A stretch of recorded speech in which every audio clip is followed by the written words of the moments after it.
The White House is ramping up efforts to close the gap in vaccination rates as COVID-19 cases continue to rise. Here's how President Biden addressed the nation Thursday.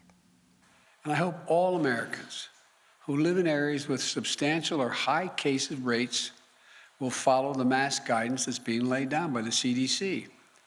I certainly will, and I have, because this is one of those areas in Washington. And at my decision, my direction, all federal personnel and visitors to federal buildings will have to do the same thing. As I said from the beginning, a mask is not a political statement. It's about protecting yourself and protecting others. Masking is one defense against the spread of COVID-19. But make no mistake, vaccines are the best defense against you getting severely ill from COVID-19. The president is calling for $100 payments to be given to every newly vaccinated American. At the White House, unvaccinated federal workers will face strict new testing and social distancing requirements. As of Wednesday, the U.S. was just shy of reaching 70% of adults at least partially vaccinated. The president had wanted to reach that number earlier this month. Earlier Thursday, the Commerce Department said the U.S. economy grew 6.5% in the second quarter. That's a full return to pre-pandemic gross domestic product levels. However, that's below the 8% growth economists had predicted. The White House says vaccinations are key to the economic recovery. Meantime, tensions between members of Congress are rising after U.S. Capitol Police were ordered to enforce a new mask mandate in the House. We'll have more on that in a moment. CBS News Chief Washington correspondent Major Garrett, though, joins me now with more. Hi there, Major. So, for months we had seen this White House try to appeal to those who are unvaccinated through PSAs, through public health briefings. We're seeing a different approach now. What are some of the creative ways the White House is trying to incentivize people to get vaccinated?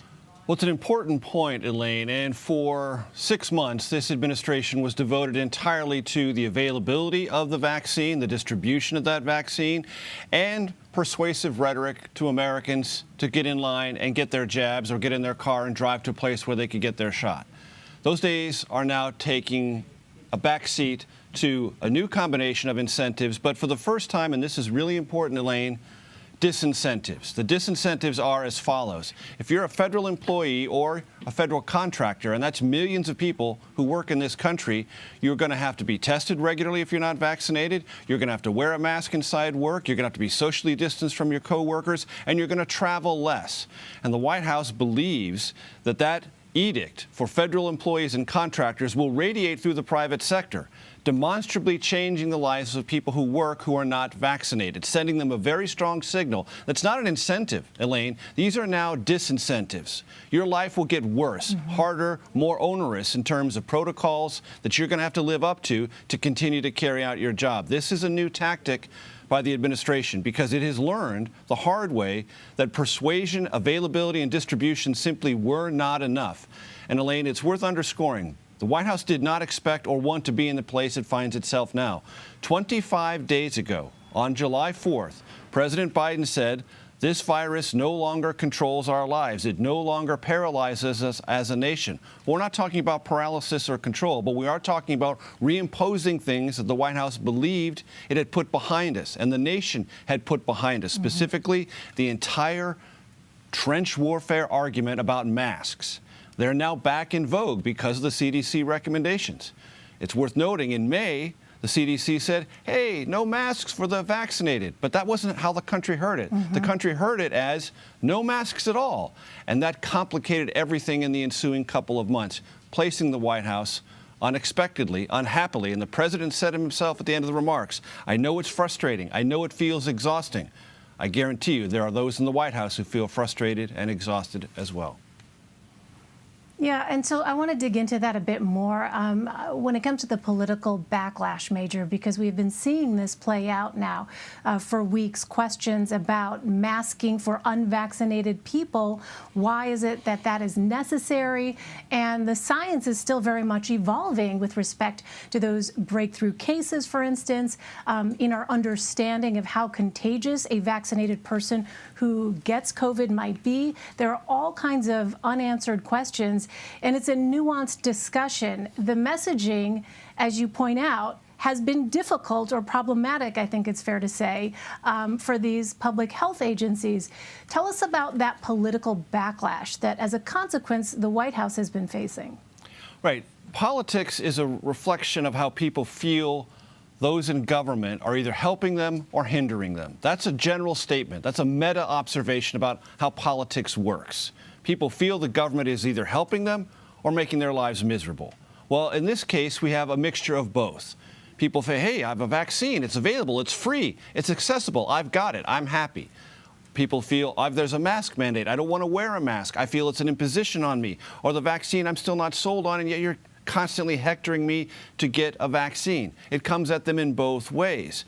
So a couple of things about that, and I'll do a very brief commercial for the takeout tomorrow on CBSN because I sit down for nearly an hour with Leana Wen, who is a former health commissioner in Baltimore and a very well-respected public health professor at the George Washington University. And she said, look, I am unhappy with the CDC and I'm unhappy with the Biden administration's mixed messaging on this.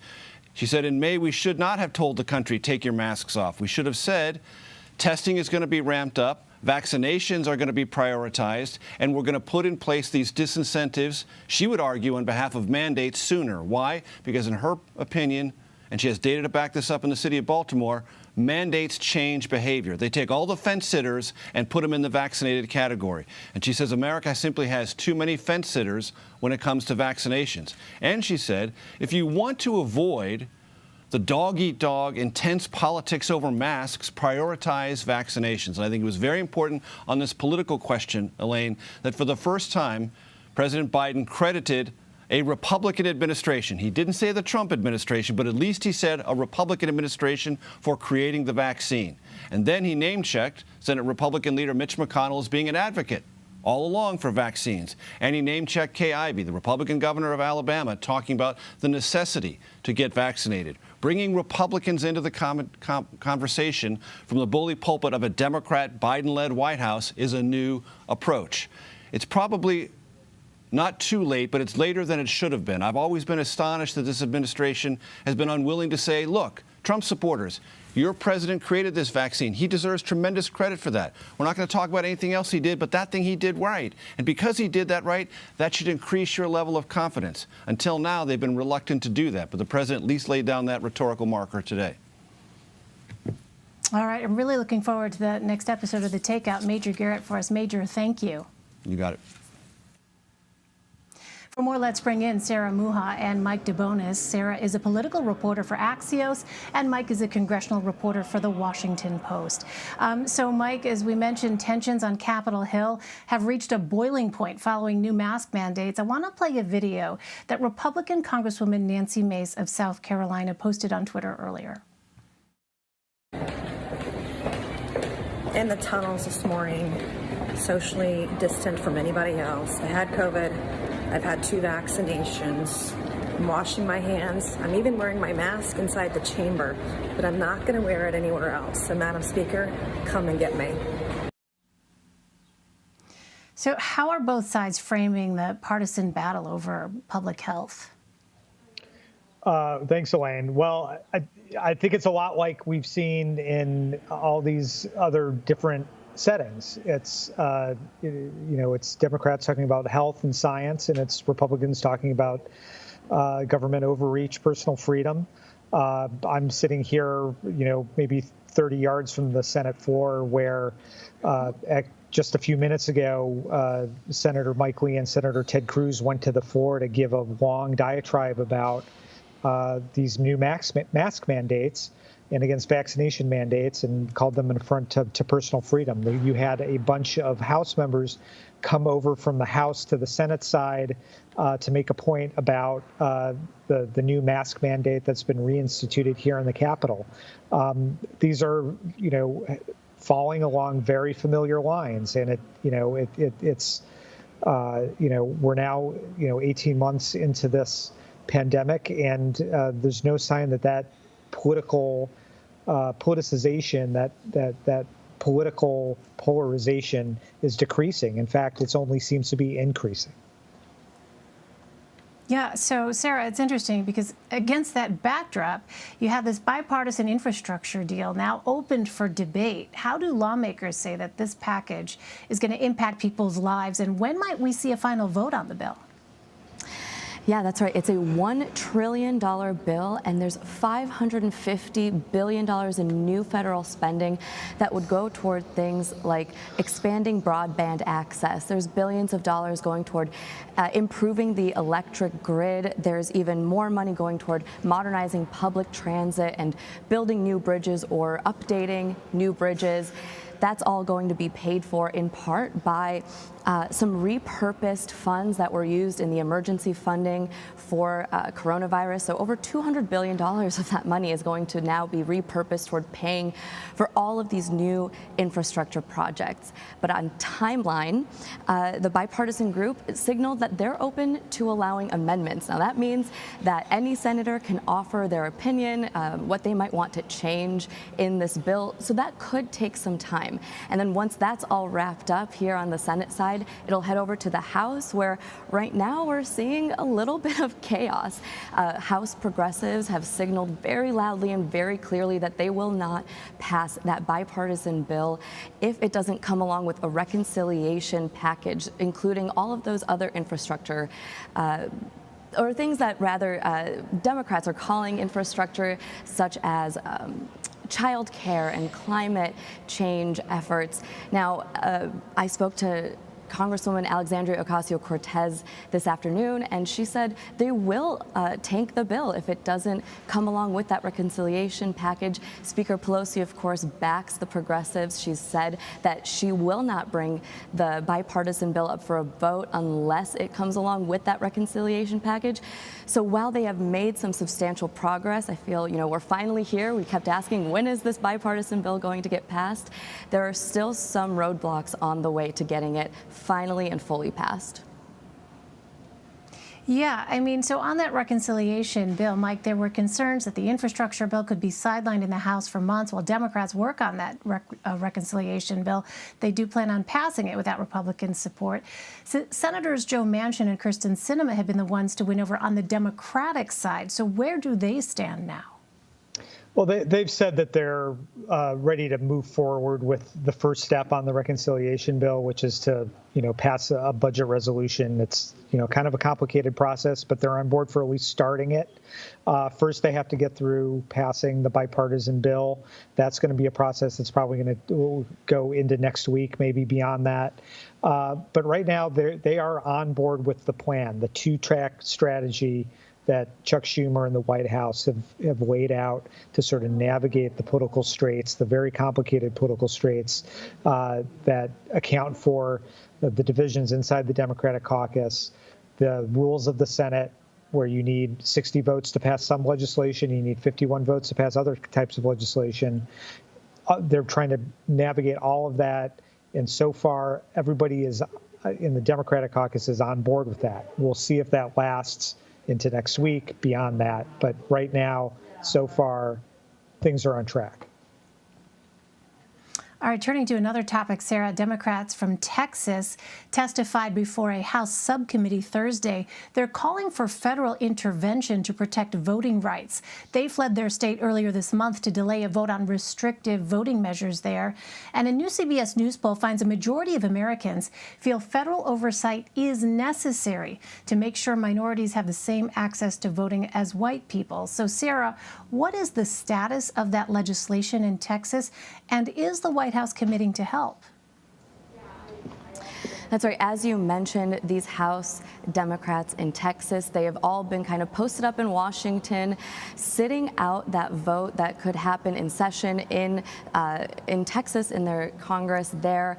Now, that session ends August 7th. They know that they don't have the votes to block Republicans from passing it, so they've been using this opportunity as a chance to message.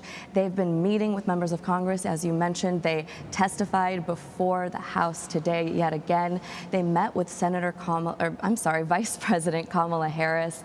However, the headline here is that once again, it all comes down to the filibuster, and here's what I mean by that.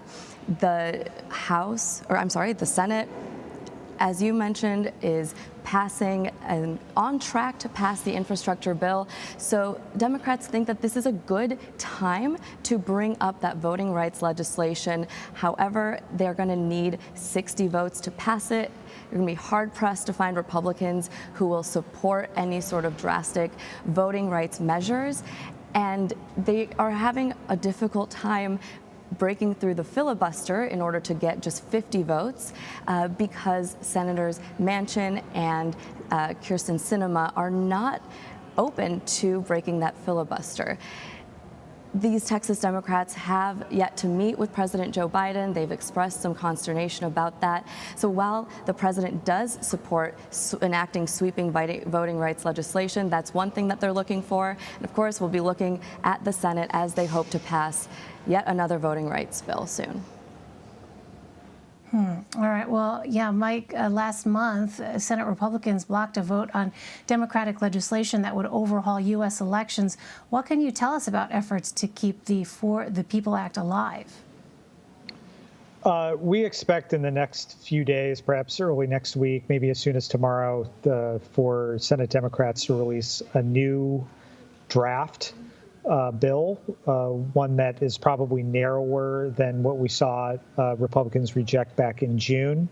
That said, we don't necessarily expect a different outcome here. I mean, Republicans have made perfectly clear that they have philosophical objections to implementing new federal mandates on state elections. But this is a new product for Democrats to rally around. I think it's possible that the Senate could vote on this bill again before they go on their summer recess. But, at the end of the day, until either Republicans come around on this type of legislation or the 50 Democrats decide that they want to get rid of the filibuster, there's not going to be federal voting rights legislation. And, this is a process that's already played out over the course of, 6 months or more. And it's going to continue to play out probably into the fall, perhaps beyond. That's the way I think most Democrats are approaching it. They're running out of time if they want to try and get some of these things enacted into law and override some of these state laws that they're concerned about. But there's no easy fix here. There's no, easy button, however you want to put it. They're just going to have to use whatever levers they have and try and pull on them and make incremental progress. Yeah, it really is a pretty complicated political landscape right now, including for, as you point out, the reasons of the calendar. All right, Sarah Mucha and Mike Debonis, thank you both very much.